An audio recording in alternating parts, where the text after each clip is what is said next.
ছয়গাঁৱৰ চাম্পুপৰাত উত্তেজনাপূৰ্ণ নাও খেলৰ সফল সামৰণি।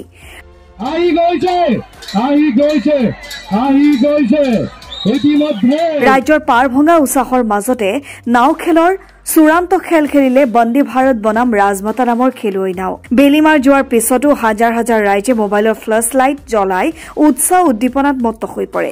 চাম্পুপাৰা আঞ্চলিক যুৱ সংঘৰ সৌজন্যত অনুষ্ঠিত হোৱা ৰাজ্যিক ভিত্তিক নাও খেলত সৰ্বমুঠ 9খন খেলুৱৈ নাও অংশগ্ৰহণ কৰিছিল। ইয়াৰে বন্দে ভাৰত আৰু ৰাজমাতা নামৰ নাও খেলুৱৈ দলে চূড়ান্ত খেলত অৱতীৰ্ণ হয়। চূড়ান্ত খেলত বন্দে ভাৰত প্ৰথম আৰু ৰাজমাতা নাওখনে ৰানাৰ্ছ আপ খিতাপ দখল কৰে। কুন্তলীৰ পৰা চাহানুৰ ইছলাম, NH অসম।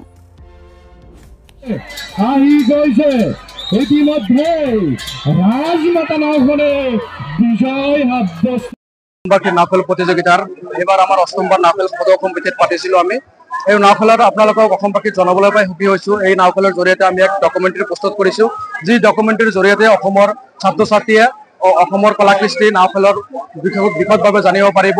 এই নাওখেলৰ যি ঐতিহ্য আছিলে এই ঐতিহ্যৰ ওপৰত তেওঁলোকে অধ্যয়ন কৰিব পাৰিব।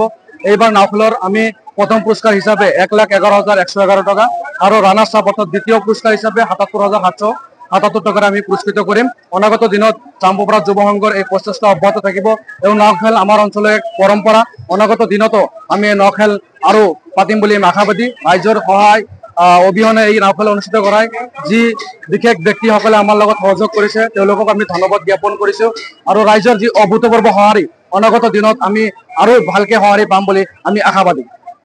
ভাল লাগিছে। আমাৰ চাম্পুপাৰা যুৱ সংঘৰ সৌজন্যত অসম ভিত্তিক নাও খেল প্ৰতিযোগিতাখন পাতিছিলে আৰু বহুত দৰ্শক আহিছে, আমিও আহিছো, বহুত নাও আহিছিলে। বহুত ভাল লাগিছে খেলি কেনে। আৰু আগন্তুক দিনত যাতে আমিও যেনেকে পাইছো বেলেগ যিখিনি নাও আছিলে তেখেতেও যাতে ভাল পাৰফৰ্মেঞ্চ কৰে, তেখেতেও যাতে ফাৰ্ষ্ট প্ৰাইজ ল'বলৈ সক্ষম হয় আৰু ভাল লাগিছে।